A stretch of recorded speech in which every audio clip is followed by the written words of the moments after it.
नमस्कार दोस्तों बात करते हैं खेसारी लाल यादव के बारे में। दोस्तों खेसारी लाल यादव का हाल फिलहाल में ढाका में एक स्टेज शो हुआ है।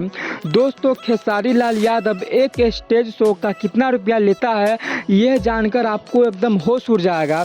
दोस्तों आज की इस वीडियो में हम बात करने वाले हैं कि खेसारी लाल यादव एक स्टेज शो का कितना रुपया लेते हैं। दोस्तों आज के ज़माने में खेसारी लाल यादव बहुत बड़े स्टार है और बहुत बड़े सुपर स्टार है। दोस्तों खेसारी लाल यादव जब भोजपुरी इंडस्ट्री में नए आए थे तब खेसारी लाल यादव एक स्टेज शो का 20,000 रुपया लेते थे, आज से 20 साल पहले।